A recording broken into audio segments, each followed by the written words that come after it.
What's up, humans? Welcome to a new episode of Psicoactivo. We're doing a marathon, people. We're doing a marathon. This is the third interview in a week. It's going to be with Jois Mantilla, the Peruvian journalist, the first Peruvian journalist who has been investigating this case of the Nazca Desiccated Bodies. And we went for about an hour and 40 minutes. We talked a lot about everything. He showed us some material. He revealed some stuff. He even spoke about the Pelacaras from Peru. It's not what you think, but it's really, really interesting. So let's do it.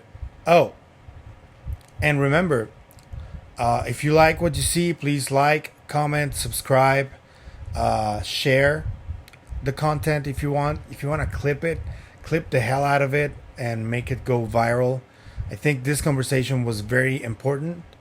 And if you want to support the channel in any other way, I would really appreciate it. I left a couple of links there so you can support it in any other way if you want. If not, that's perfectly fine too. Soon I'm going to be opening a Patreon or a Substack. I'm still deciding between the two because I also want to write a lot of articles for you guys. So I'm still thinking about what I'm doing, because if you want to give me any suggestions, be my guest. I'm all ears, all eyes. But yeah, here's Jois Mantilla. Take care, guys. Bye. What's up, humans? Welcome to a new episode of Psicoactivo. Today we have a very special guest who was the first journalist to find the Nazca Desiccated Bodies and who has led one of the batons in the case. I believe it was Mr. Jois Mantilla from Peru who was the first to take the lead. How are you, Mr. Mantilla? Welcome to Psicoactivo. Hello, Pavel. How are you? Just a small precision. Let's say the author of the discovery is Leandro Rivera, and the first ones in charge of making this public was the Inkari Institute. Yes, that's why I said the first one. The first journalist who took charge, because we did it happily at the same time, pleasantly at the same time. Very good.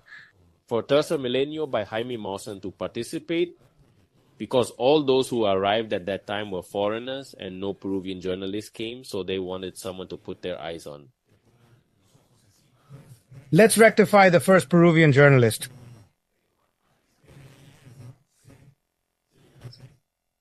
Very good. How are you today? Good, perfect. Happy to be able to reach the Hispanic public, and also thanks to your channel, the North American public, where lately the case of the tridactyls from Nasca is growing a lot happily. Yes, well, let's start with what just happened in the last 2 weeks, if you like. If you think so, why, come on. I have noticed you in some of the live shows that I have done lately, a little bit frustrated because many things have been repeated that you already went through in 2017, and well, I understand that you must have an enormous patience, right? Because nothing more is going to happen with the US. It's going to happen in Japan, as you mentioned, and you were the first, so you are further ahead than us because of what happened with Stephen Brown, like what you read about it, because it appeared on my channel, and well, it gave practically the same statements as in his presentation, the first one he made, but then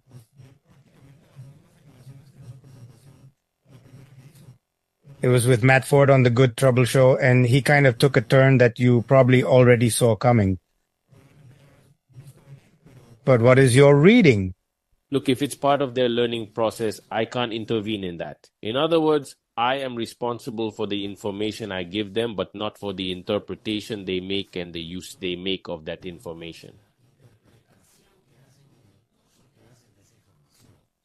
If after talking to me, he went to knock on the door or call the Peruvian disinformers or those who are already spread in some places to remove that, to bring the issue of alpaca heads out of the magician's hat again, it is painful because already it is a process that we have gone through years ago, and it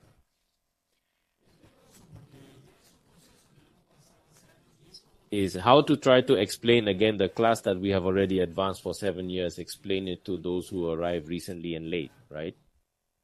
To bring up again those topics that have already been answered. But anyway, as I say, if it is part of your learning process, what can you do?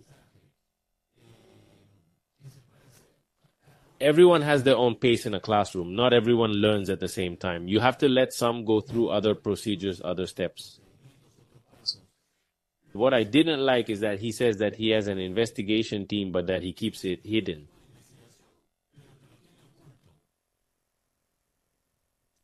Yes, I think that is the main problem that there was for me because, of course, if there is no transparency in this from the beginning due to so many problems that have existed before, I think we are going to continue to have the same problem.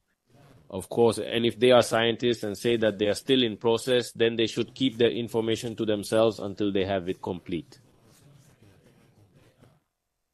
They cannot come out and give conclusions in quotes that are not supported because they themselves say almost 80% of what Dr. Stephen Brown says are speculations. We have the alpaca head, but we don't know how to explain the body because it is very coherent, how it could have been put together. We don't know what they could have used for Maria to add fingers. We don't know how they cut it off. We don't know. They are human bodies that have been mutilated, please. I mean, it's deja vu. It's something we've already seen. I'm really too lazy to explain again. But as I tell you, we cannot force people to accept things just because we say them or because other scientists have already told them if it is part of their process. That's why I tell you that I imagine that you need a lot of patience for this, and he needs to make the information transparent and say who they are. No, but their careers are put at risk. And what are the 50 scientists doing who are already 7 years ahead and who have given their names and faces and have signed their diagnoses? Aren't they also risking that they haven't finished doing their research yet? So let them finish, please. And when they finish, they come out with their credentials, they put their face, their title, and they go out to say what they believe. And to the extent that they have been able to understand and analyze. But science plus desk science, we already have enough of that. Yes, we have plenty of desktop science. Let them come to Peru. We are waiting for you here to complement and do your experimental work, which is what science demands, right? yes, apart from what the alpaca head mentioned, a part of his presentation that caught my attention, he did not mention feces and what they have inside the bodies. What do you think you can do to the organs if they have organs based on what I saw of your presentations, right? Yes, of course, all bodies have organs inside. Even the strangest ones, which are the 60 centimeters ones, have inside what for us are organs. This was also found by a professor from Ica, the professors from the University of Ica. When they took small samples, they made some small square cuts. Very small pieces of tissue, and something sprouted that could be an organ similar, let's say, to a liver or kidneys because they were in the back.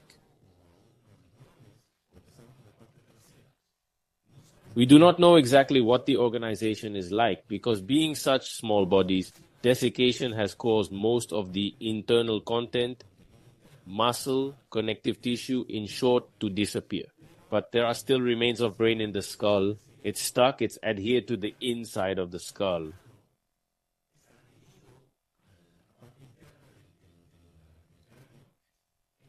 There are other organs also in the rest of the body, just as the gestation eggs they had have remained solidified. Just in the presentation that I have prepared for you, I have images of the tomography scans that show you not only the egg, but how it is removed layer by layer, and you can see the inside of what is there, which are embryos. That's not a stone. Now, surely in his second presentation, Mr. Brown is going to say that eggs are stones, that they are pebbles, or that they are metals. We don't know what it is, but they are not eggs. Some say eggs appear denser than bones on X-rays. Obviously, because in a process of drying out, while the bones lose calcium over time, they become lighter. The eggs, having an organic material, dries out and concentrates, becoming more solid.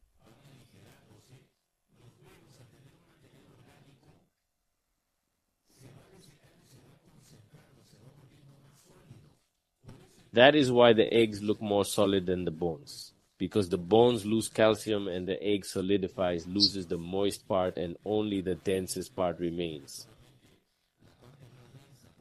That's why they look thicker on the X-ray. And obviously those who do not investigate and do desktop science, like in my country, also said, but there can be nothing more solid in the body than the bones.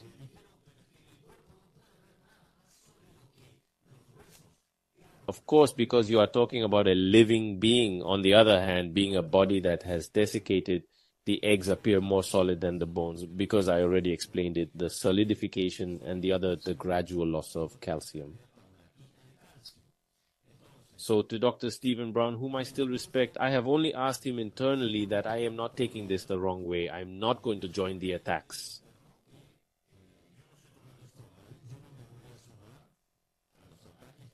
That you have received. No. He wanted to show what he has advanced. Perfect. I would have suggested it personally. Wait a little longer, and when you have work that is a little more advanced, to come out and say it. But sowing more doubts than that, they have already been done in past years. Now in English, it causes laziness because it gives me the idea that we are also going to have to do that with the Chinese, with the Japanese, not with the Turks, with the Arabs, with the Hindus, and go through this again now. It really does get a little tiring. The worst thing is that it has not taken into account anything that high-level scientists like those who have come here to Peru, such as Dr. John McDowell, who is none other than the founder of the U.S. Academy of Forensic Sciences, are doing. USA, he is not a forensic pathologist. He is not a forensic pathologist who works well, who does not have any recognition. This year, his own colleagues have awarded him the Gradwell Medal, which is a recognition among peers for years of service, for contribution to forensic sciences, for public service, for ethical performance, and for contributions to forensic sciences. From the US, he has come to Peru. He has reviewed. The bodies have not found evidence of tampering. Those hands and those feet are whole. That they cannot explain these anomalies, that is another thing. But that they have found cuts, the use of scalpel blades or glue to join more phalanges and those oddities that Maria has, for example, there is no evidence of that.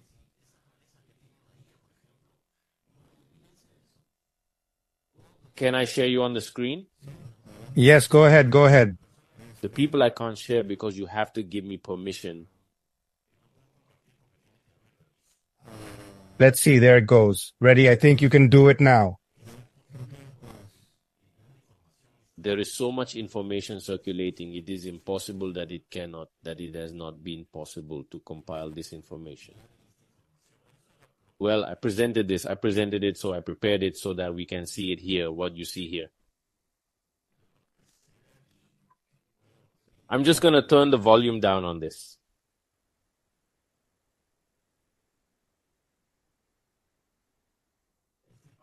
This is part of the images volume. Can I hear it?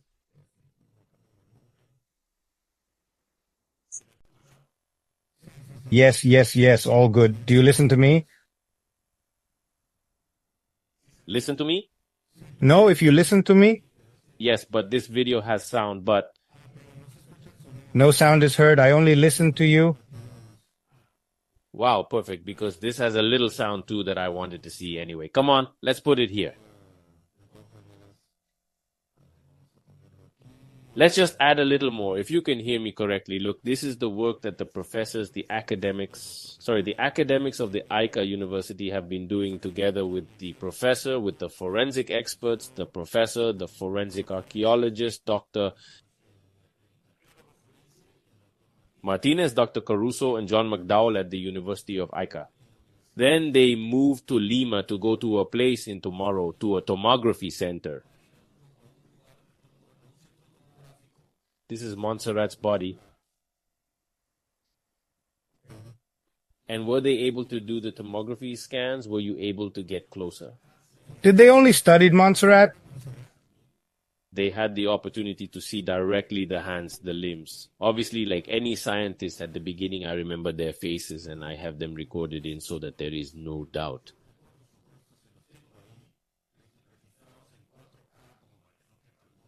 Hey, Jois. If they found any evidence of cutting manipulation and they have directly seen the tomography scans and have seen the bodies with 2 viewing systems. One is fluoroscopy and the other is digital tomography and the de-recreations that can be done. This is the body that was inside that mummy. It is a very small body of a few weeks of gestation. He has his own little arms. His feet are on the head, and so is the baby.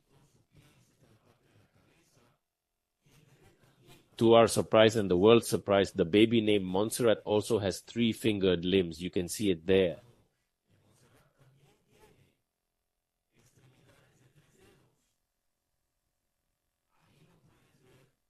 It has been clarified so that it can be visible, because most of us do not know how to interpret X-ray CT images. But these are the limbs of Raphael, the little Raphael who is in Montserrat's womb. Hey, do you listen?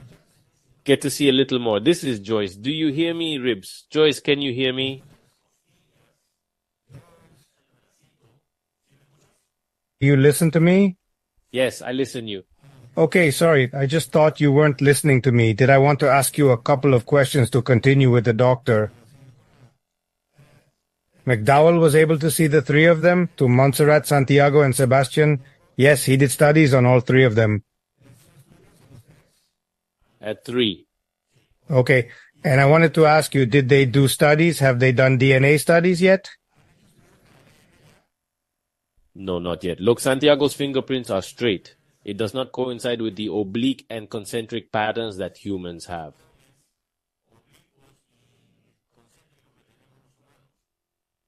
This analysis was also done with a microscope. Look at the teeth.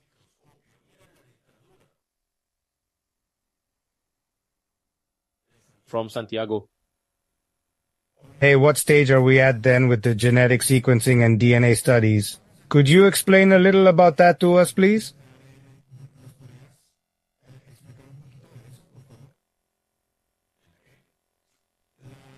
Studies of the genetic sequence of bodies and DNA, which... They have genetic sequences developed and published already in the NCBI, which is the scientific repository of the US government, where this raw information is housed, totally transparent for any geneticist and bioinformatician with the necessary capacity and equipment to see. Process that amount of image. Only the bodies known as Maria have this sequencing. It is at the University of Ica and Victoria, which is this small 60 cm body that has no head, is also at the University of Ica.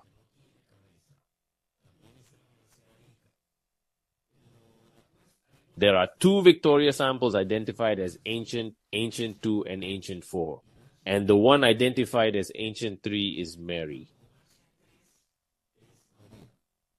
A small sample was taken from Victoria's neck as she had no head. It was removed. The penultimate cervical vertebra was disarticulated, and a small sample was taken from the hip. Okay. Both of them matched the DNA matches, and they are published. And that's what gave us a lot of information. That's why in the end we were disappointed to receive a body like that in that position. Imagine.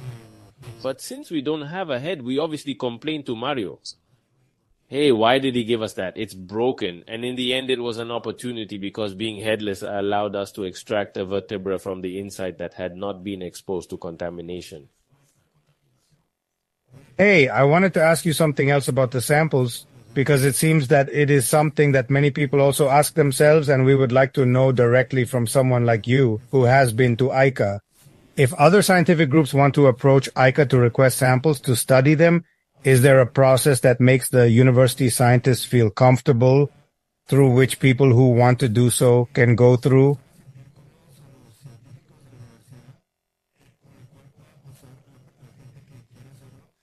Does there have to be paperwork? If you can explain a little bit about that, because I think there are many people interested. Of course, yes, everyone. There are a lot of people. We receive a lot of similar requests. But since we are unique bodies, you will understand that everyone who wants a sample can't get a cake until the cake is gone, right? They are unique bodies, and what is being done is to publish these first DNA samples to be able to be analyzed. Obviously, more studies are needed. 1, new sampling, which will be a controlled sampling obviously, because they are unique species.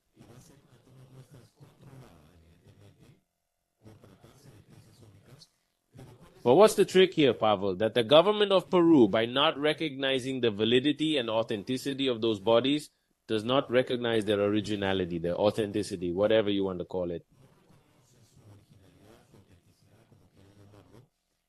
So no academic entity in the world is going to want to get involved here because it does not have the authorization of the Peruvian government.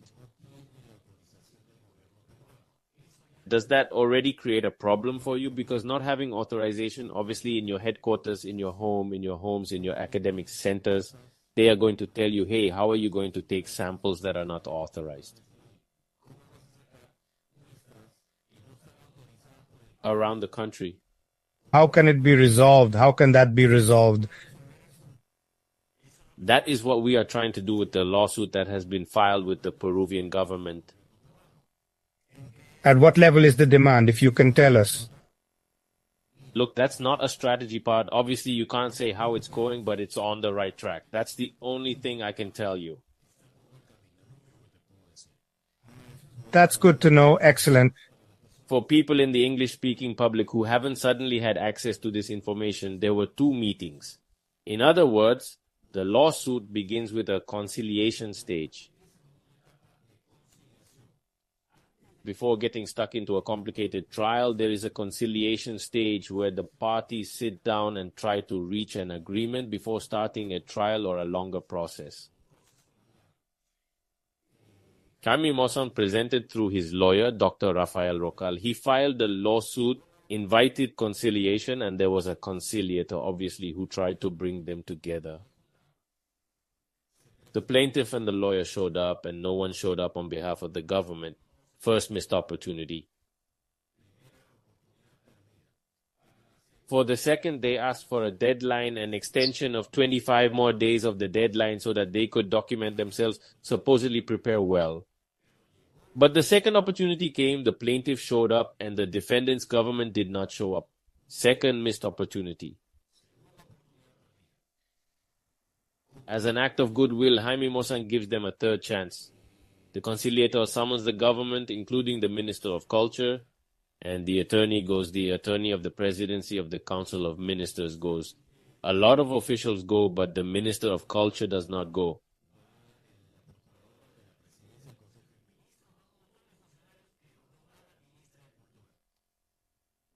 Diligence is frustrated again. And why? Our sources tell us that what they do not know, and that is why they have not attended, is because they do not know what to offer to negotiate.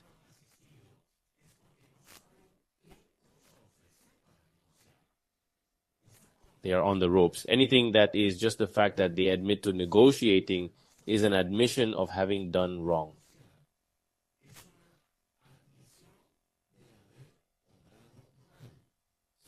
It's an admit, it's admitting your guilt. Let's negotiate. Now, okay, then I'll offer you, you're admitting that you blew it. You are.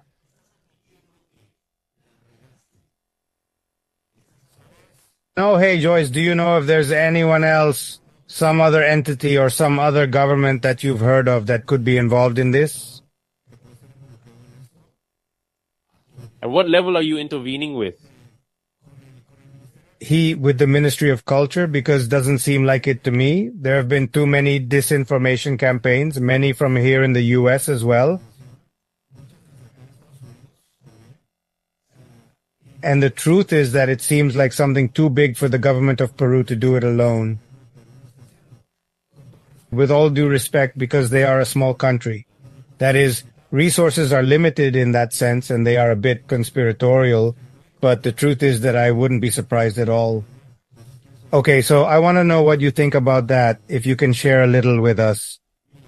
Look, the resources are few, but the mistakes are great. Yes, from the beginning, the most important scientists, mummiologists, experts in these matters, before seeing any tomographic study, any DNA study, they anticipated and came out with their paws up, as we say in Peru, to release statements and little letters signed by a group of friends from his union.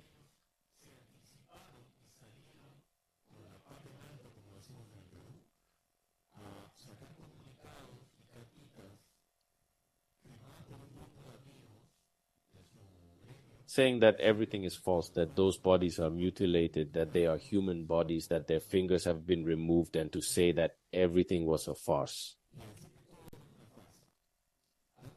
They have maintained the narrative for a long time, and the Ministry of Culture is the one that has acted, obviously guided by the information that scientists give it, because there are no scientists in the Ministry of Culture. There are bureaucrats, there are archaeologists who work to do some, but there are no scientists. There is no, let's say, an elite group of scientists in the Ministry of Culture. So if the community of scientists in your country tells you, hey, this is false, I assume, and this is because you are asking me a question of my criteria, they have assumed that what the main Peruvian scientists say is true. Then we must go against those who have manipulated human remains of a mummy. Obviously human, I say, but you also have to have judgment to know how to see the bad action of the Ministry of Culture. Because it was super noticeable in the two hearings that there were problems, whether technical or that they themselves intervened. That doesn't seem like a coincidence because it's clumsiness. Well, in other words, in January, they held a press conference to say that 2 dolls, 2 handicrafts that were leaving the airport as souvenirs, as pieces from someone enthusiastic about the subject who is buying 2 dolls. They grabbed them to hold a press conference and say that everything that has been seen in Mexico in Parliament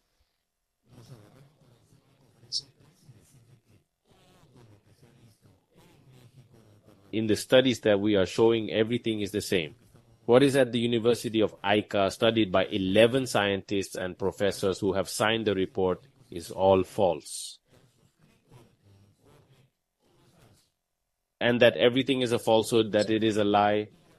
But a few months later, when we hold a conference in April and we show Montserrat, who they just saw, we show the evidence of the baby she has inside, we show much more information, they kick in, they break in to try to confiscate, because they thought we were going to show the bodies there. So if we are manufacturing dolls, if we are committing fraud, why do they go with 20 officials?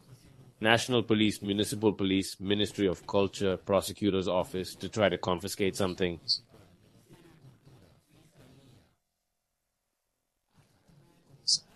No, to prevent them from committing a crime. Yes, it is prevention. Then you find out, you stay or you sit back there and look at what we are doing. You would have been fine sitting back there watching me learning. Come in, clear, come and sit, learn, discover with us this great find. Let's see if they can tell me anything. it seemed brilliant of you, Joy, I tell you, because it's the same thing I wanted to have told them. It's like learning something new that is being shoved in your face. Clear, look, for example, what we have here on the screen can be seen, right? Sure. Apparently this is the vestige of a suture. It seems that his eyes have been closed with a suture that we don't know is in the eye in some kind of nylon.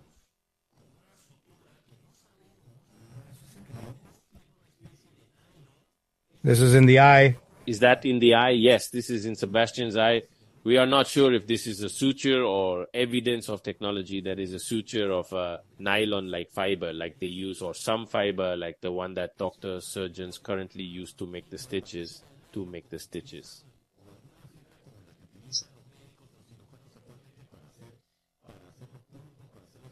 Sutures after surgery, these are not eyelashes. These are evidence of a suture that is also covered by atomic earth. Have you shown this anywhere else, Joa? Have you shown this anywhere else? We showed it at the conference. Okay. But with all the scandal, it went a little unnoticed. Okay, thanks. But it is very interesting material. Are these the bodies? These are the bodies. This Sebastian who has implants in the back of his neck and has implants in his collarbones. This implant is in the nape of the neck, and here in the collarbones there are 2 other implants, 2 here, one that covers the entire nape of the neck. It's very interesting. What material are the implants made of? They are metal. We still couldn't do the analysis. Okay. But they are metallic and very thin. Through the tomography, we have seen that on the inside they store something other than the coating. It is as if the implant, imagine a very thin coin inside has a structure and has something contained inside. It seems like a technological device that we obviously have to delve into. Is there already a study, a paper one, scientific publication from the National University of Engineering? I just saw metal engineering, right? Of metals. It is extensive. It obviously needs a slightly more in-depth journalistic review. I am committed to doing it and contrasting it with other researchers in that field in order to make it accessible to the public and make it essential. But what this is telling us is that it is not a piece of brass or a piece of some old piece of metalwork that has been stuck there to try to make the body exotic.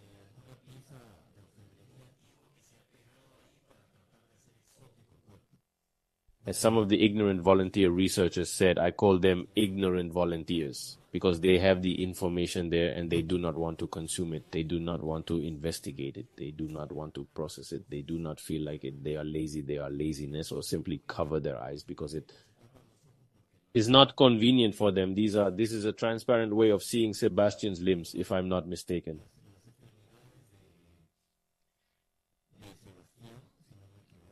Yes, this is from Sebastian, his little hands. Is it a hand? Yes, it's a hand. Here we can see it another way.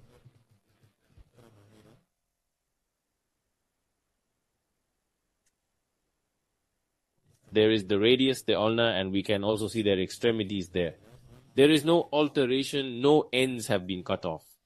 This is a completely integral and functional hand within its biological perspective. It is not very likely that these three fingers are not like the three central ones that we have here, that we cannot do this. We cannot manage them in any other way.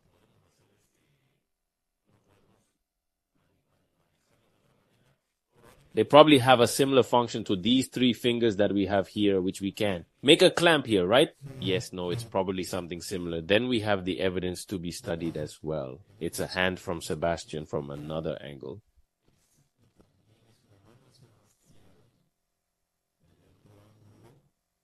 Forensics who have seen this evidently realize that nothing has been tampered with, removed, or removed. Hey, Jois, a question about tomorrow. I am going to interview Dr. Celestino Piotti, now Argentine. Yeah, and what he said at the conference absolutely blew my mind.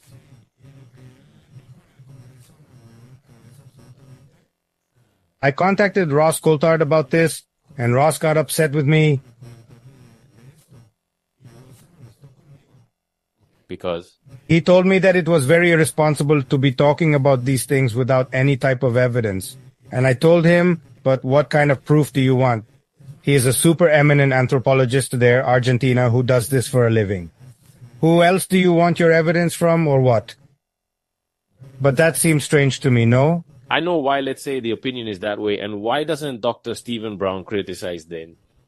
If he takes out his team, he has not finished the investigations and is speculating.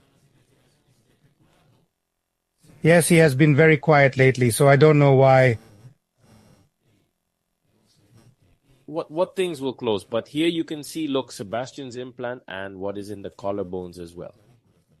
Look, it's here on the collarbones. It has metal that when we cut them with the tomograph, you can see that they have an internal structure. They are like coins, right, in that way? Yes, they are like a small one. Now let's see the shape. This is the neck implant. I'll pass you quickly. Here I tell you that we have a kind of engraving when we put it in, when we invert the coloring. That's very strange. It's very rare. And here it has come off a little bit, look, but it has separated from the body. But obviously there was no synthetic glue at that time. And here we also have an image of the metal ones. They are like triangles, right? Sorry, this is a cut from the chest, obviously.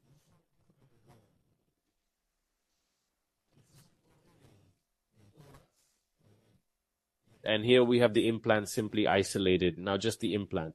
I am fascinated by seeing these images because they give us the ability to analyze it. And here they are, for example, look here. You have what you were telling me about the sutures there? This is an eyelash, and that here is a suture. The longest ones, I don't know if you can tell them apart. Yes. They have a small bit of diatom coverage on top. Unlike the eyelash, which comes almost like a little hill with a triangle from the origin to the end, it is made of diatoms. But the suture seems to be a synthetic material. It has not adhered as much and only has diatomy in certain areas. Is rare, isn't it, like a style they used to bury people before? Maybe suturing his eyes suddenly became very big and closed them somehow. Because already in the post-mortem stage, you know that rigor mortis already makes the tissues very rigid. Suddenly I get an air like something ritualistic, strange, I don't know why.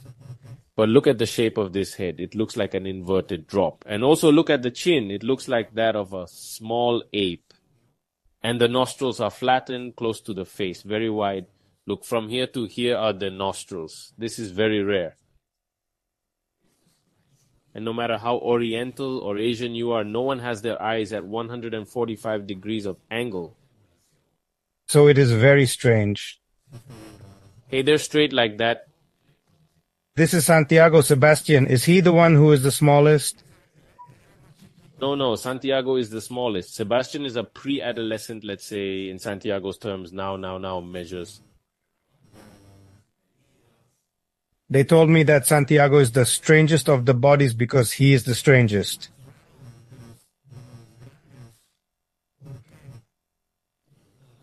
Sebastian is strange. Anyway, Santiaguito is the most innocent, let's say. A child almost has 2 rows of teeth, the baby teeth that we call him in Latin America, and the already fixed teeth that are behind. It still has 2 chains of landmark teeth, the temporary ones and the fixed ones. So if they have human morphological characteristics like that, for example... Almost human, exactly, almost human. Wow. However, it has its peculiarities, and here is little Santiago inside, so that there is no doubt we have the facility to be able to analyze it with tomography scans and everything that science demands. Modern science allows us to do these analyses without having to cut it, without having to chop it up. And here it is in a transparent way, what a scientist generally asks for, right? Reconstructions in DA radiologist, an imaging expert, what he asks for are these simple, basic images in black and white. There they determine if a piece was cut, if it has any mutilation. The experts know how to deal with these types of black and white images. A radiologist explained to me that after you have a fracture, it can take 25 years. But if they see the x-rays, they're going to tell you, hey, you had a fracture here 25 years ago. Something like this happened to you. Everything remains in the registered body, and obviously if this child had his limbs cut off, they should have mutilated and molded all that in a very grotesque way, and it will never look like this.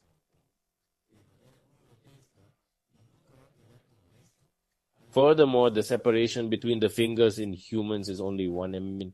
In Maria, for example, the separation between her fingers is 9 mm. To achieve that separation, you would have to modify absolutely everything. Modify the entire foot. Leave evidence of artificial unions, staples, nails, and all that.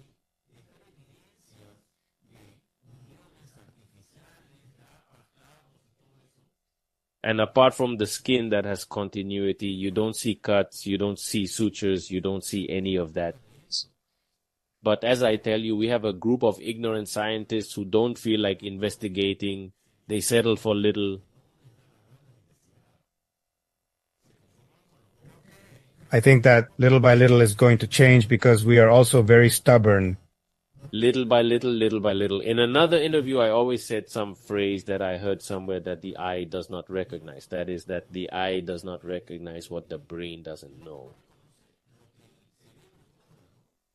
If the brain does not have access to information other than human references, it will obviously look for this to fit within its knowledge.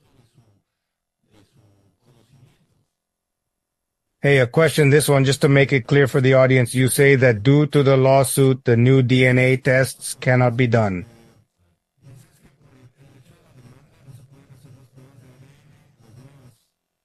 The demand will serve to gain access. So right now you don't have any type of access to make DNA from these? authorized by the Peruvian government. We don't. Okay, and any estimate of time, more or less, that you imagine this process is going to take? It would have to be resolved by the end of the year, hopefully. That's good. A few months, Santiago, a few? More months, about 7 months, 6 months. I hope they can. Thank you. Within that period, right? The questions while I go. Yeah, okay. I wanted to ask you, reviewing here about why. There are people who have just discovered this discovery. For them, I tell them that. Yeah. I wanted to ask you about the fact that I think there is a delay in our audio. That's why you seem to listen a little later. But you're already listening to me well, I think, right? Yes, yes. Okay. I wanted to ask you, because you remember in the interview we did with Dr. Salce and De La Cruz that you were listening to at the end with Salce there, and Salce was there. He said something in that space that you didn't even react to. Did you react? Did you stay silent? Do you remember what it was? No. He said it was likely that you already knew where the discovery site was.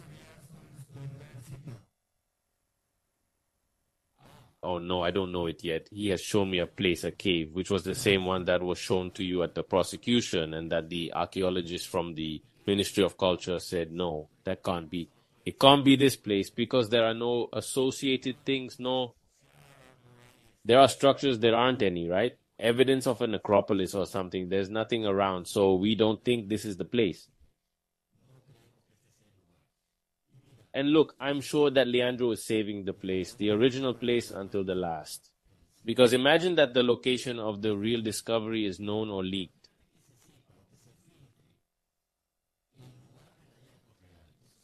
That is going to become a national and international security problem. Many people are going to go searching to try to find something, and they are going to violate all the rules. They go to work early in the morning, at night, morning, afternoon, and night to try to find something. They are going to use machines, they are going to use shovels, they are going to loot everything they can. If the Peruvian state does not have the capacity to control that, then in the meantime, one other person at most, know where he is. You've offered to take me under certain conditions, so I'll see when we can do this, right? But I will still be able to look at it without knowing where I am getting at. Be very careful. How can the conditions be? They are probably like this, right? Going with your eyes covered until you reach the site. Already? We haven't talked about the details yet, but it's probably something like this where I can directly see how one of these bodies comes out. Okay, that would be very important. Hey, about your country, I wanted to ask you, there is a congressman named German Takuri Yes. He said he wanted to hold hearings. Is that true? New. What can you tell us about that?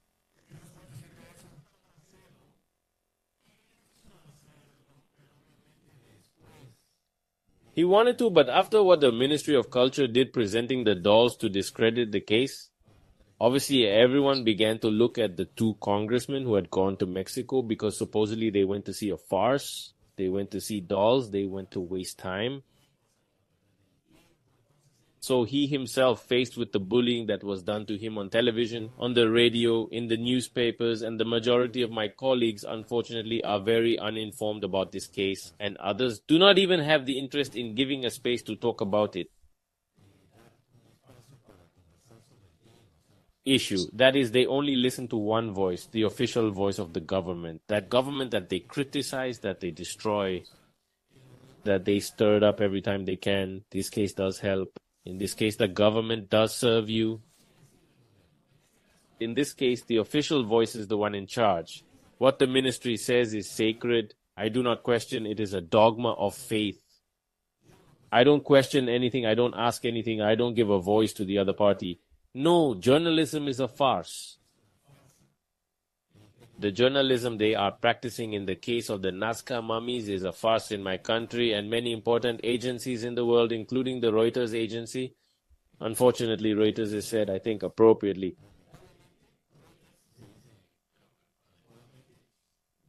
I have had training courses with the Reuters Foundation. They are British. I have had very good teachers, but currently they have disappointed me greatly because not even they, being international news agencies, have taken the trouble to talk, not with me, who talk to scientists who have already released their reports and have in-depth studies and experimental work on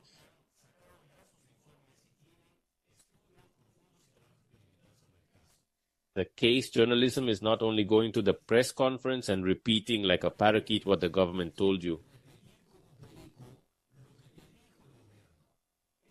That is not journalism, nor is it just asking the other party and having the two of you talk, nothing more. Journalism is also, as I once read, journalism, not just listening to someone who tells you that it is raining, right? And to the one who says it's not raining, you have to open the window, go out, damn it, and check if it's raining or not. It is not enough for one to say if it is raining and the other to say no. You have to open the window and go out and say and verify if what they say is happening. But in this case, journalism has unfortunately lent itself to simply being a sounding board for the official version of the Peruvian government. The same one that they destroyed, they destroy. They don't forgive one. In the case of tridactyl beings, yes, dogma of faith, whatever you say, Mr. Government, that is. And the bad guys are the researchers, the scientists, the academics from 3 of the main universities that Peru has. They are the bad ones. I wanted to ask you more related to this, right? Because if the government has also been incompetent, I also wanted to ask you if at any time you have felt persecuted or something like that.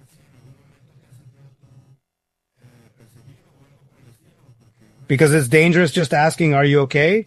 Is everything okay right now? Yeah, we did have the voice of a warning that illegal methods were being resorted to, legal, so to speak, to try to reach in some way the new bodies and the bodies that have been shown as Montserrat, Santiago, Sebastian, and others, and other things that we have, to which we have had access. Iwa.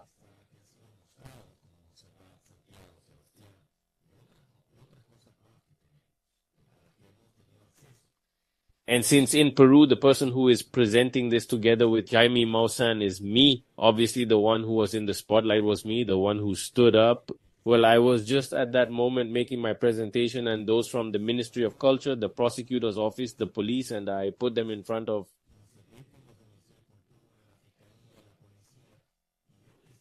them, and well, people have already seen the video, so that's where they target me the most. Because obviously I had access and I have photos with them.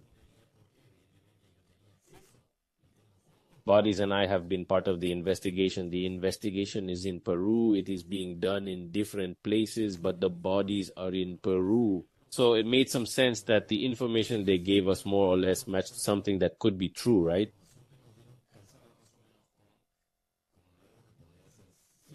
That I was under surveillance, or I think they threatened me, that I saw a suspicious car or people following me. No. Okay, but the source we have to which we had access did inform us that there were these attempts that were not very legal, so to speak. Hey, to get to the bodies and... They tried to take what they want to reach my source. Hey, were they trying to take the bodies from Ica at some point? 6 times. 6 times? 6 times. Wow. They were all from the ministry. They were all from the Ministry of Culture. They tried to take the mummy 6 times. The first time they went to the university with police, with members of the Ministry of Culture from Lima, from Ica, from various places. A lot of officials got involved to try to take them away. The professors opposed it because it must be like many countries. The universities have autonomy. They are like small embassies that you cannot enter. In other words, the Peruvian police cannot enter the Mexican embassy because they have to knock on the door. There have to be some procedures. They have to do a series of things because it is part of the country, Mexico, or the United States. No one can get in. An enclave, right? The ambassador is like an enclave. The university still has its rules. It has its autonomy. Yes, the police can only enter in two cases. In cases of a flagrant crime that is being committed, such as a murder or shooting of a student who was involved with weapons, as often happens in the United States. The entry of the police is authorized, but because the rector authorizes it. Okay. In very extreme cases with the authorization of the rector. But in this case, the first time they got in because the door was open, that they brought in police officers to try to take away, along with those from the Ministry of Culture, the mummies that are there. All the others have been frustrated attempts for one reason or another, because it was a holiday, or because the professor simply said, don't take them and don't take them. I don't have the key. I'm not going to let you take anything out because your order is not good. For a number of reasons. And have the professors suffered any type of attack or retaliation that can be reported? Prosecution has been used to pressure them and accuse them of false things, to keep them by the neck, to annoy them.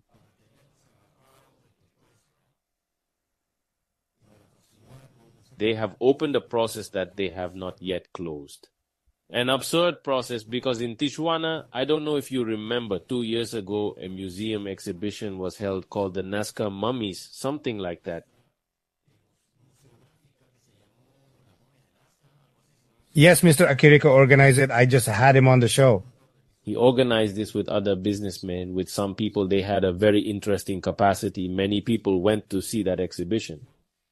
And an artistic replica was exhibited, an artistic work that replicates the characteristics of the Mummy Maria, and used that as a pretext to say that the professors had authorized and taken the Mummy Maria to Mexico to be exhibited there.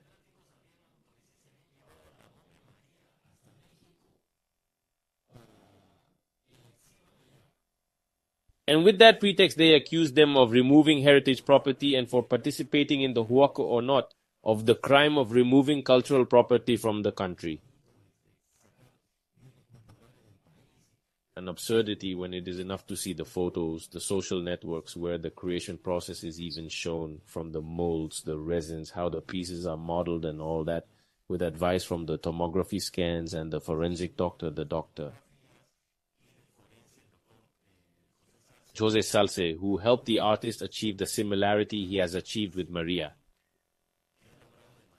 I think Mr. Akirika did tell me, but you see he talks a lot like in codes.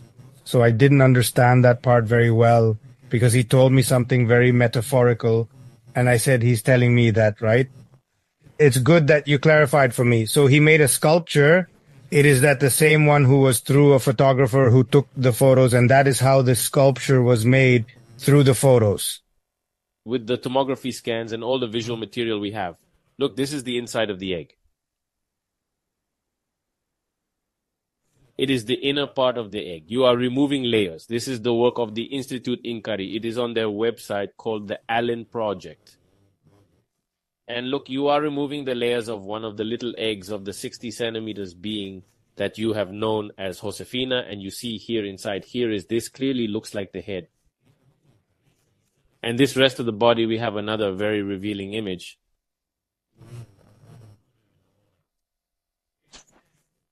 This is one of the tomography scans that the University of Ica has done. This is the head, the eye, this is the rest of the spine. And here are the little arms. Look, the little arms are showing. This is what's inside the eggs, Luisa.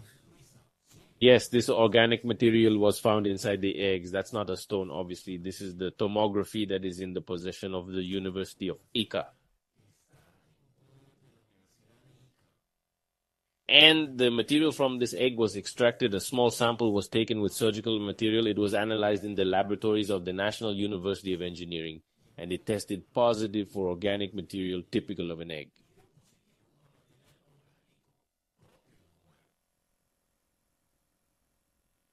I wanted to know something related to all this, right? Because I just interviewed David. You talked to him. I wanted to know what you think about the similarities between old legends between various civilizations around the world.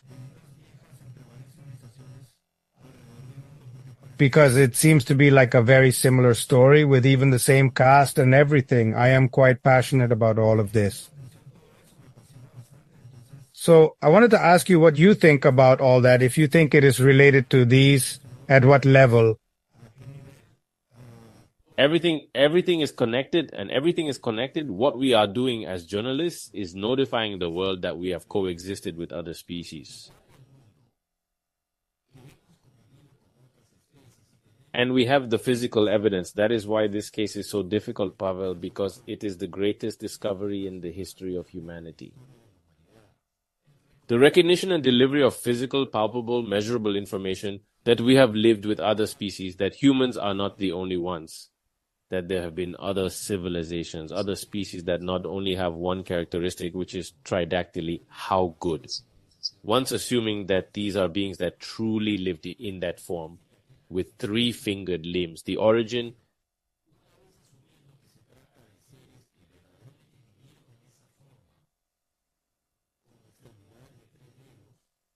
is another big problem because there is no biological antecedent that leads us to them. They do not come from the same genetic line. They are not the evolution of us primates with 5 fingers and other zoitosindane capabilities. This is a parallel line. And not only is it not known when it started, nor do we know when it disappeared or if it went to live underground or still exists. We do not know. Cryptoterrestrials, at least we are showing 7 species. Why? Different 7 apart from the human, the Homo sapiens. All of that, there have been others that are tridactyls. They all have this characteristic.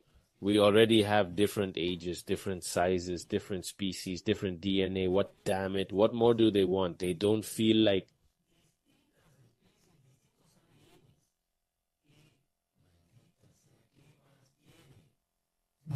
accepting it. They don't know what to do. With the truth I was speaking normally Pavel fell into the hands of government archaeologists. And he forgot to find out if they did take it out of the inventories.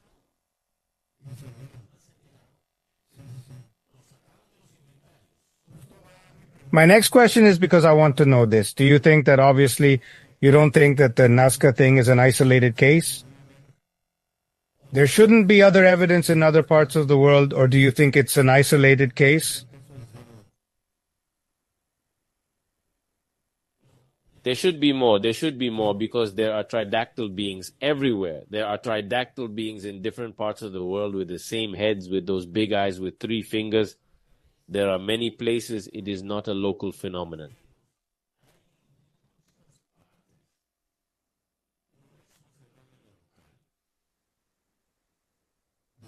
Okay. It is not a local phenomenon. It is something that has existed and that before and in other places has obviously fallen into the hands of traditional archaeologists. It has fallen into the hands of governments or government agencies. I think that the United States has a lot to do with it because always when there is something like that, they arrive, they take it away, for example.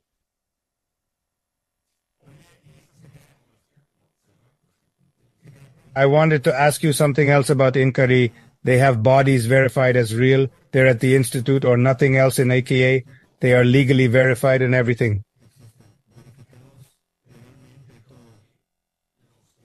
Those who are at the University of Ica were previously studied by the Inkari Institute.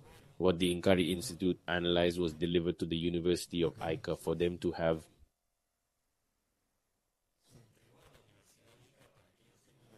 The custody, okay, that's Inkari. There are no bodies right now that I know of, no. Okay, they gave everything they had to this one to the university. Then they had access to new bodies like this tiny tridactyl body that has a very strange head. I think it's called a Nukari. There is one similar to Montserrat, but he is smaller, and I've called him Earl. They have had the opportunity to study him.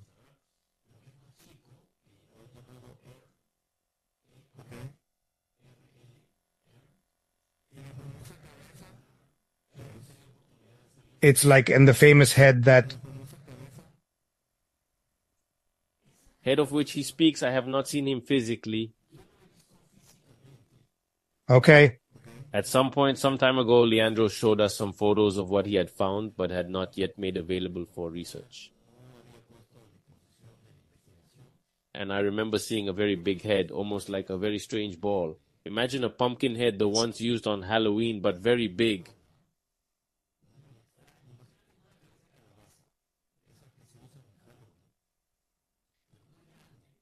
I said, no, not this anymore.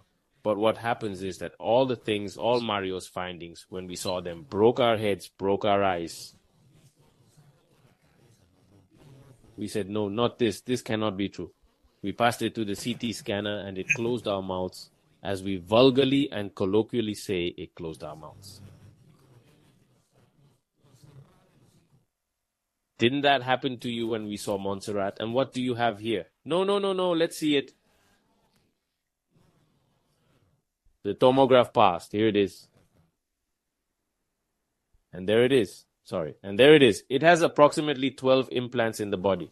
And when we saw the baby that is inside his tridactyl, it also made our brains explode.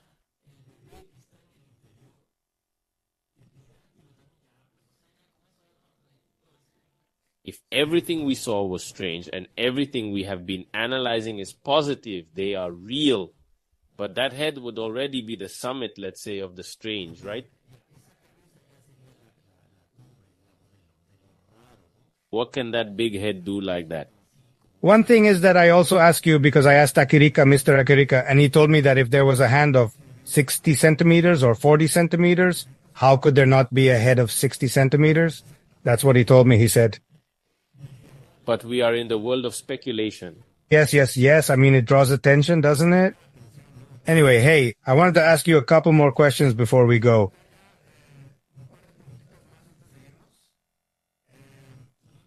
How long do you think it will take us people who are not yet on par with you to find out everything, right?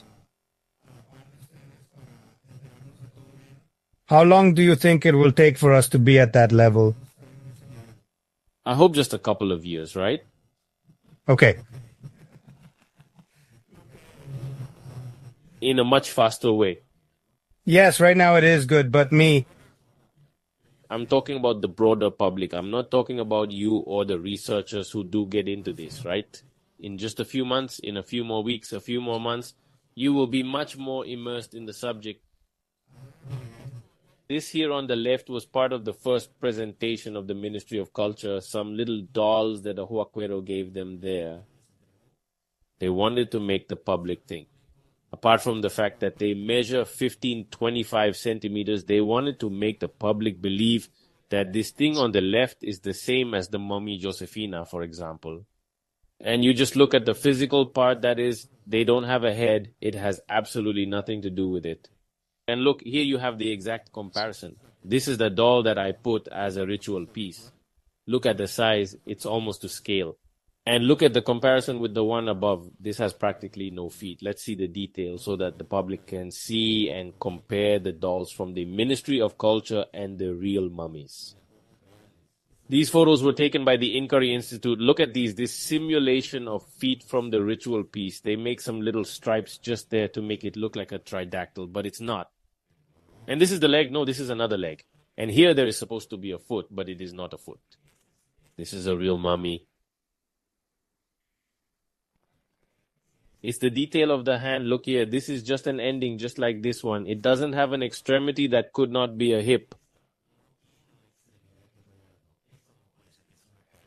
No, it is truly a ritual doll. It is a manufactured piece that imitates the characteristics of the Nazca Mummies.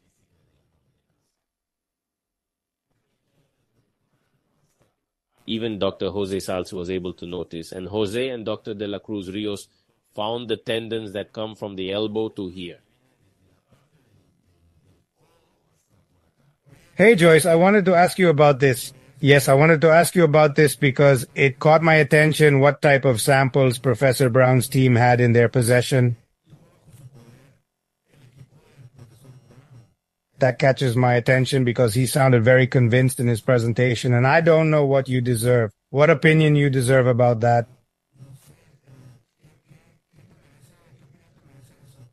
What kind of samples do you think he was so sure he got? Could it be some material that the Inkari Institute already had? It is likely because I recognize in some of his photographs a characteristic pink background that the Inkari Institute has used many times. Could they be part of pieces that you had access to at some point? It is probable. No, I don't have all the details. I think that perhaps Professor Brown himself could answer that. Okay, and if we ask the Inkari Institute about that, do you think they can answer?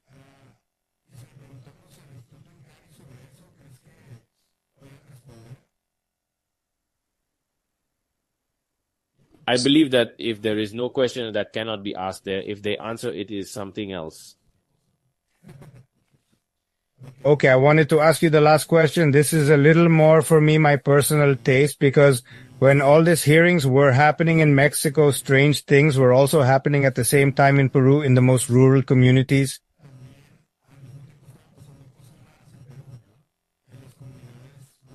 Rurals, do you know where I'm going? Although, yes, to what was happening in the jungle. If that was staged, if it was real, what information, if you were curious to investigate, you know about it? I have gone to the place. Okay. There is no other journalist who has gone there. And what did you find? A genuine fear shared by the entire Iquitos community. I have a debt with them because I have had the material and I have not yet processed it as it deserves due to all the commitments I have, because the issue of the mummies became much more complicated since what was done in Los Angeles, what happened here in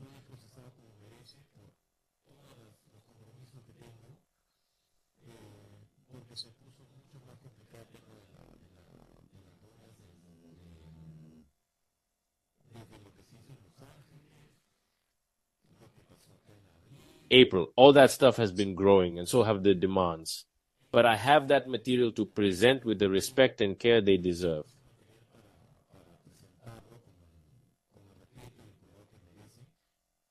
And I went with a group of documentary filmmakers, American too. Timothy, if I'm not mistaken. No. Okay. We went with a group of documentary filmmakers who recorded very, very, very interesting testimonies. Almost everyone shares the same story. The story of the girl who was apparently attacked by this being that grabbed her and wanted to take her away. She tells how she had black boots on her legs. Everything was a black suit. The guy who attacks her, who wants to take her, struggles, and she saw that he pressed a button on his boots at calf height and that a machine turned on, like a machine under his feet.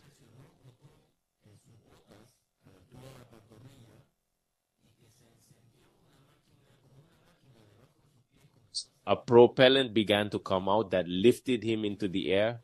Then her brother-in-law enters when he hears the screams of the struggle. And the brother-in-law also tells the same thing, that he saw the guy dressed all in black with a helmet that did not allow him to see his face, and that he had these like hover boots, so to speak.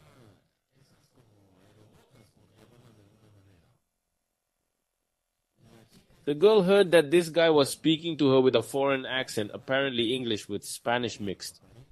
So it was someone who spoke English trying to speak to him in Spanish.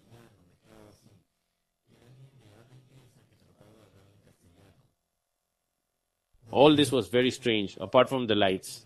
What they say they saw, and it is a lie that around them that there was a mining area to the side and that illegal mining wants to get them out of there. That's why they make up stories, not that. We flew over the surrounding area with a drone, we combed the area and there was no mining company nearby. They are not loggers, they are not illegal loggers, they are not miners. I think it is a real phenomenon that we do not know how to explain. Whether it is people, whether it is humans with a technology that is kidnapping people to take them away, to let God know what, or it is some type of non-human presence. I don't know either, it's not my specialty, but I can only give testimonies of what we have collected there. And so there is evidence within the testimony that there was a type of propulsion technology. I think that is what we can get from everything that you have made clearer to us, because the rest is more speculative, right? I imagine. Yes, yes. And what's more, in the struggle, he got a cut here with his nail, something like that. It left a wound. The case was reported, the prosecutor's office. The police were notified. The entire lawsuit is there. And for almost 5 or 6 weeks, they couldn't fish. And because they are a very small self-subsistence community, they fish and produce everything they consume nearby. The place is secluded.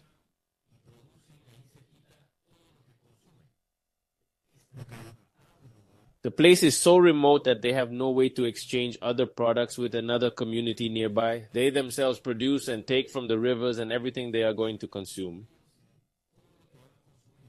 And they couldn't go hunting or fishing because they weren't sure if they would return. They have been almost starving for weeks because only a few went out to hunt. Only a few fished like this in fear.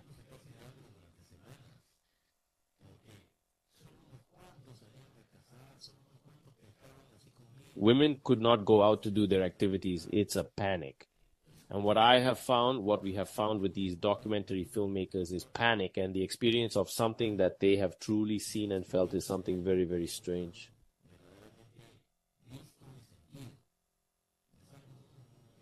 It's very strange. And has it been replicated in other places? From the jungle in Brazil too? Yes, in Brazil too, and in 2 other places in the jungle of Peru. It has no longer given me time and resources for other places. But hey, and the material you say you have, what kind of nature is it, if it can be known? Audiovisual, and it is revealing, it is interesting, but as I say, more than anything, because of the testimonies and what they tell us. So the testimonies that you just told me, those are still not seen anywhere. Do you have them? Yeah. Oh my God. They haven't seen each other yet. I will help you. If you need help, tell me. Here I am showing some of the ones from the fraud, or what the Ministry of Culture did. Showed this created piece. This little doll wanted to compare it with this piece. But anyway, that is part of what it is going to cost them. Very expensive, right?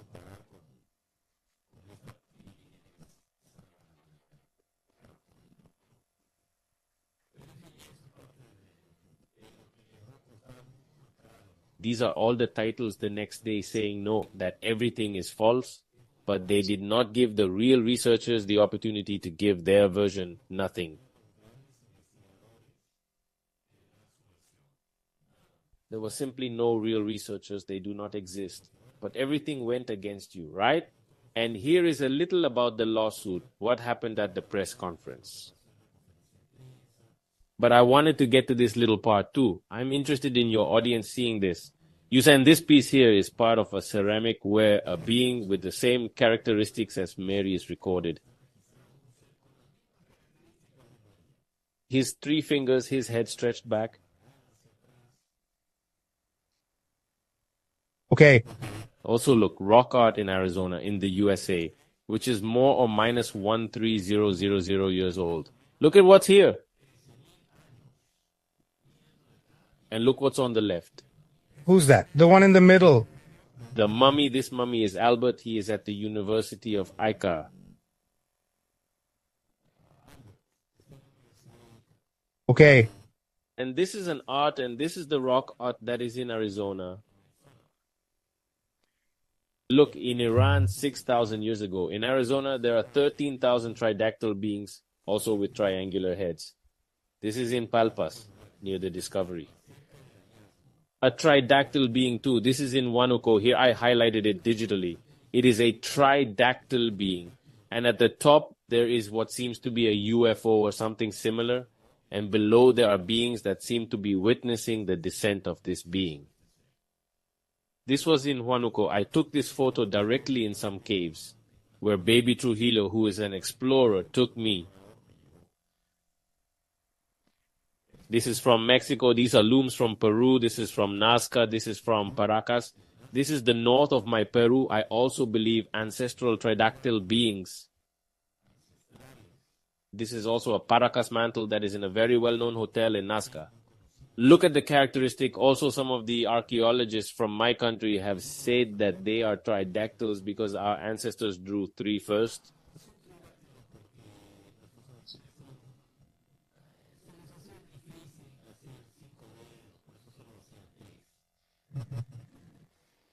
They say we don't need to draw. 5, alien or extraterrestrial, because we have the capacity to make Machu Picchu. We have the capacity to make the Nazca lines. And our ancestors have been very capable. And then why did they make tridactyls? They didn't know how to make 5 fingers. They only knew how to make 3. Agree, right? How clumsy they are, really. This is the north of Peru. Also tridactyl beings, also hands and feet. This Nazca also in an exhibition of the Ministry of Culture at the Lima Art Museum. Tridactyl beings are also under our noses. If we hadn't realized it, it's right under our noses. This is also rock art that is in Chile, very close to Peru as well. And here, look at the characteristics, right? 3 fingers, and here 2. This cannot be, and this is much older. This is almost 47000 years old. It is the rock art of the Guanjina in Australia.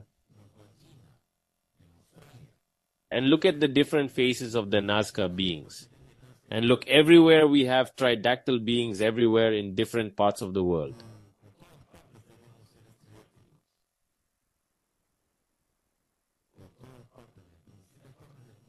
And look, this is a doll of the Nazca culture exhibited by the Ministry of Culture in the Museum of Art in Lima, Mali.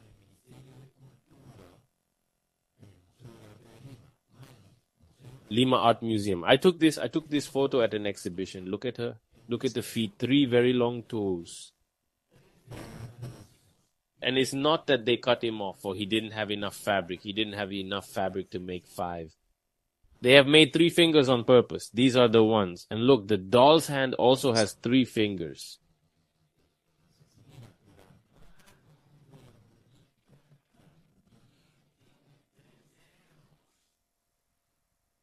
They lacked a loom. They were representing something they admired. They were representing beings that lived with them. We have tridactyls in Argentina, in Venezuela, in Cuba, with the same shape as the heads of tridactyls.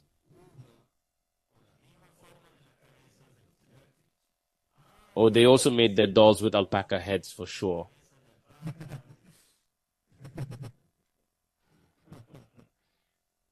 Yes, sure, this is a school presentation. Obviously, the child has received help, but look at the school level, how the children are already handling the topic. They present it in their exhibitions, and it is being introduced into the collective imagination.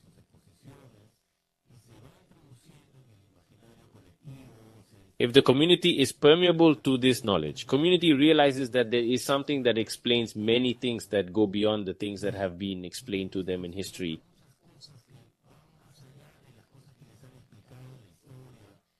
Transcend this knowledge.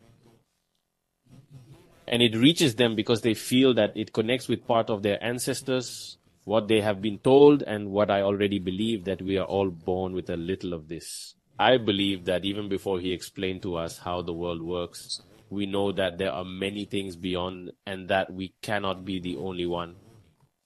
He showed this to me and I made a report. You can see it on my YouTube channel. It is a stone that was found in a ceremonial center in Huánuco in the central Andes of Peru. It is a stone that was upside down, and that is why the cowboys, the explorers, did not find it. Babi Trujillo showed me this stone, went to the place and found him face down. When he turns it over, he finds this. It is a sculpted stone that has a tridactyl one hand with 5 crossed fingers.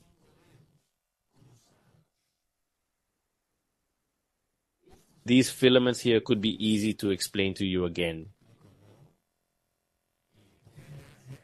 I already saw where you're going. The DNA fibers, and this coincides with the position of that of Orion's belt.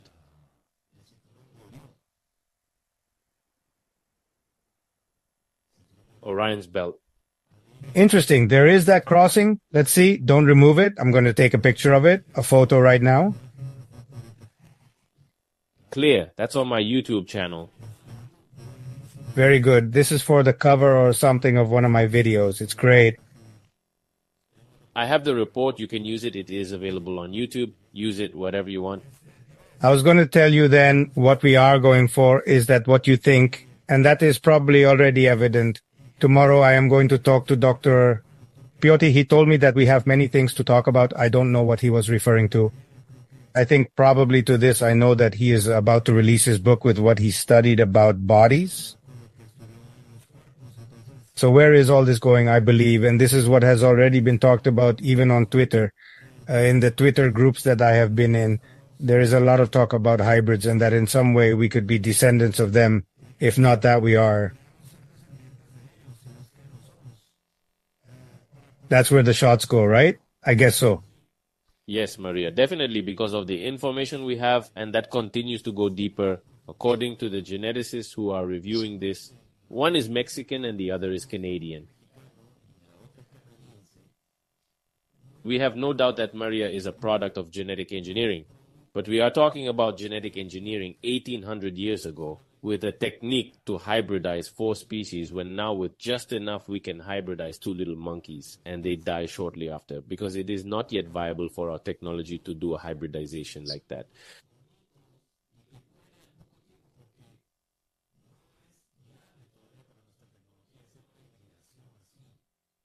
Now imagine 800 years ago, hybridization was done with 4 species and we are finding the techno-signature of that hybridization to make grafts. In current genetic engineering, some materials considered modern by us are used that allow gene A to be joined with gene B and make a vector. This joining material is modern, it did not exist a few decades ago. And that same material is being found in Mary's DNA, which is 1,800 years old. Pavel, that would only have to be a headline in the most important science magazines in the world if they had the courage. If they had the courage to investigate something as disruptive as this.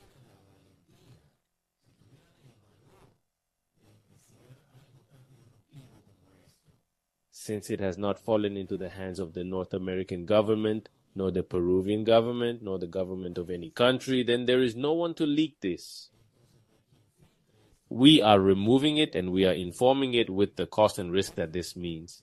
But we are journalists. We are not going to filter this and say, no, but it is not appropriate. No, the population is not prepared to know it. No, we are going to take care of it. It could cause a religious crisis.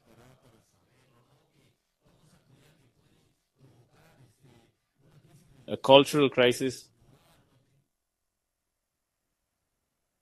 Excuse me, but don't screw me. I do believe that there is fear on the part of the most religious extremist people that this will be known. And I do believe that there are noticeable efforts to fight against this and introduce different narratives. Because I, who am also very immersed in everything that is happening in the United States, can see that there is a group of people who are convinced that they are angels and demons. That is their points of view. Yes. But I say, one thing permeates the other. And in the end, I think it becomes more complicated to define well what is happening.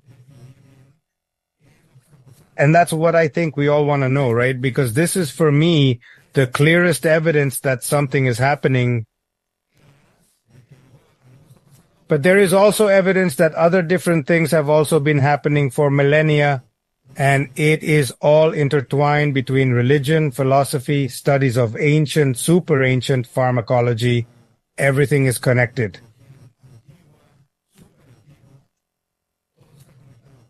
And that's why I think it's so important, especially that American people who speak English listen to you speak, that you were the ones there handling the bodies, taking photos, all of this. And thank you very much for being with us.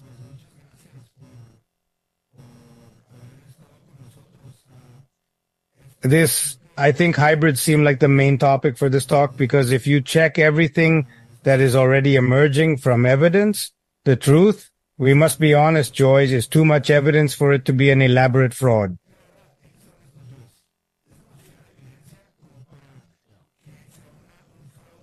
It would be the most elaborate fraud in the entire history of humanity. It's coming out, sprouting everywhere.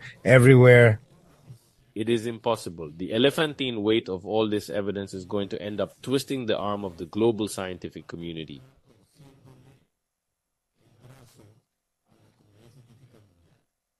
It is going to become one of the most important pieces of a true declassification of this type of information. And I know that the US congressmen, they are going to be much more interested in this, and they are going to collaborate and help this information truly occupy the place it deserves. The only thing we have done is open a small window so that people find out that things are not as they were told to us. The history of the human being is now under observation. Scientists don't even know, Pavel, and I hope your audience listens. Scientists don't even really know how humans originated.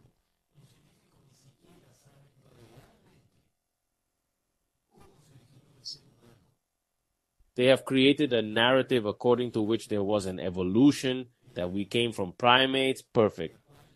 There are similar Darwinian traits. We share DNA 98, 99%, I don't know how much, 95%, I think.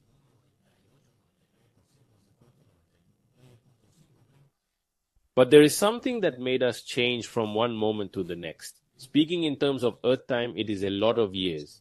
But there was a qualitative leap, a leap that turned us into Homo sapiens. It turned us into totally different and distinct beings with faculties that apes do not have and will not have for a long time.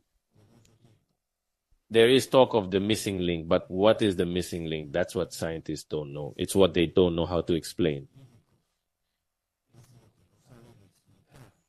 So if human beings do not even have their scientists, they do not even know the proven, authentic, and real origin of human beings.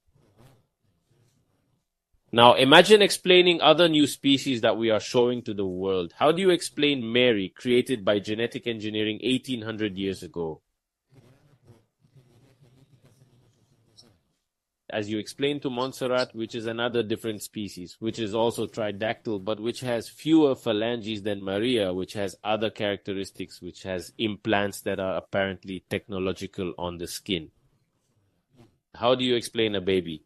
Be tridactyl also in the belly. How do you explain beings like Josefina, like Victoria, with a DNA that does not match anything that exists on the planet?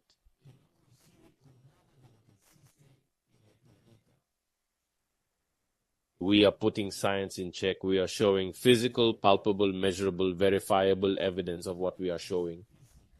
But they are scared to death to start investigating.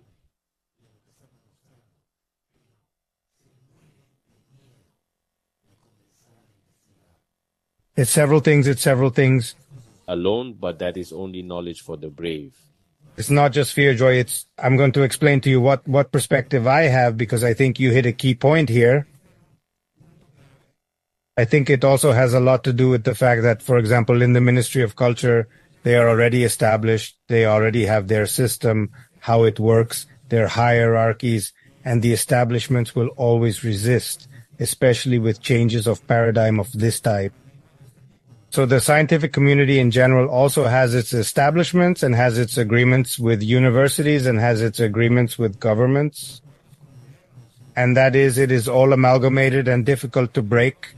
But that's why sometimes, now that you gave me 2 years, I start to think and say, well, it depends on how much openness there is from all these institutions, because I think it is the main obstacle, and it has been until now, me.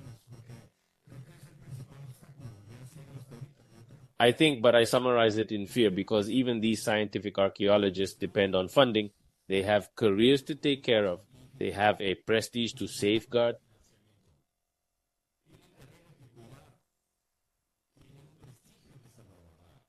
So those who have approached this research and have analyzed some point have found evidence that it is something authentic.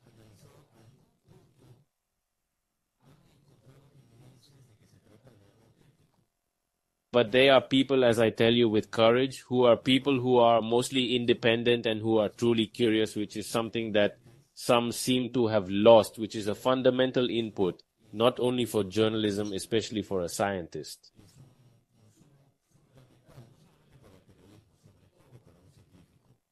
Curiosity. The thing is that everyone has something to take care of, not their job.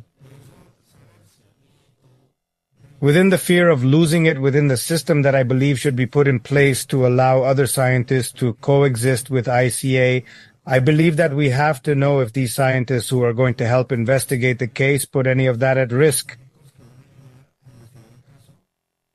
Because if they put it at risk, it means that they are compromised and therefore they are not going to act objectively because they are taking care of something about themselves, I believe. And this is difficult, Joy, because there are people who who want to get involved to the point, and he doesn't want his identity to be revealed.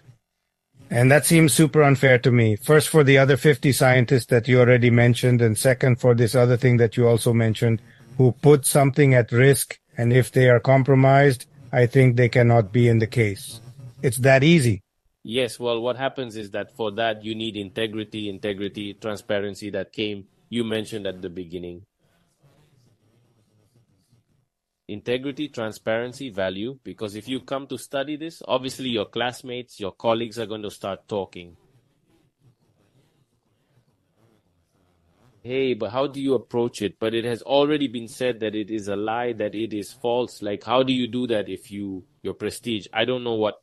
And that's how it begins, right? The bullying begins, the criticism begins. So the most reputable obviously take care of their name, they take care of their well-earned prestige. I have no doubts about that. But in this case, they are truly and voluntarily ignorant for taking care of their own interests.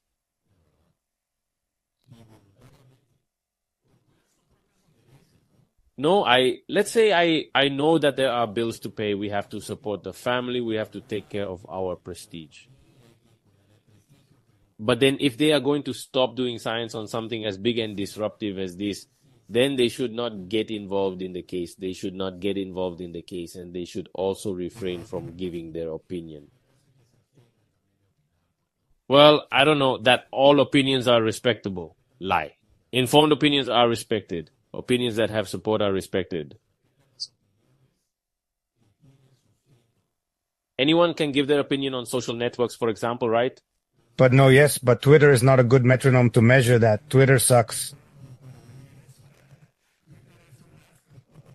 So, sure, yes. You have to make an appearance from time to time, too. Yes, Joy, we're almost at hour 40. This enough. I thank you very much for having been in Psicoactivo. I hope it's not the only talk we have. If we can follow up little by little every couple of months or something like that, because I think many very important things are going to happen. I thank you very much for your time. Thank you so much. Something that you want to promote on your networks, your channel, everything, where people can visit the informative data in case they have questions about the case, all of this. Well, if I'm leaving you here at the end, here are my social networks on Twitter, on YouTube, and on TikTok. It's like Facebook, like it brings me back to life.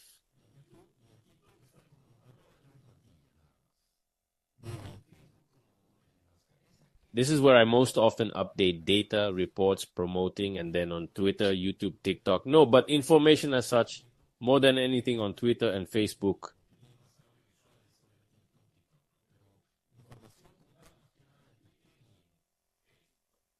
Okay. The rest is basically because, hey, there is a video, for example, that on YouTube has 2,000 views and the same video on TikTok almost 1.5 million.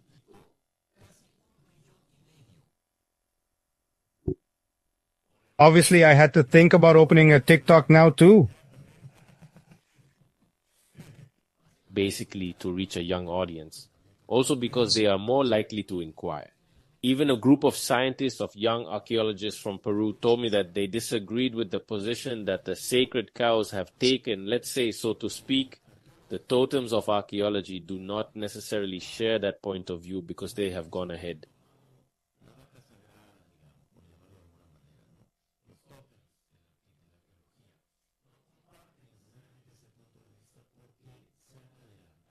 They have left unprepared and have not done the procedure that is required for something like this. Furthermore, since these are bodies that have already left their funerary enclosure, the archaeologist no longer has much to do there. When the location of the discovery is made known, they are essential there. But once it is about bodies that can be analyzed, studied by biologists, doctors, surgeons, forensic experts, geneticists, then that comes out of the area that has been delimited in Peru, which gives exclusivity of the management of remains and heritage to archaeologists.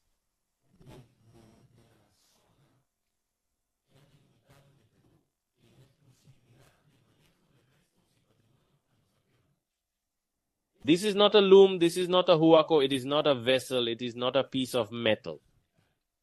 They are corpses. So this can be easily decided with all the science available without the need for an archaeologist. Don't archaeologists want to study? For that, there are 20, 25 more specialties that can be used and participated. Even engineers are participating in this research. With that, I tell you everything. Great. An archaeologist already has a hand in this matter, right? Thank you. Let's see. What does this have in store for us? Let's continue working together. I think it's going to be fine. Jois, I thank you very much. Let's have something to eat, do you think? Okay. Thank you very much for joining us on Psicoactivo. Thank you, people, for tuning in. May they be very well. And stay curious, please.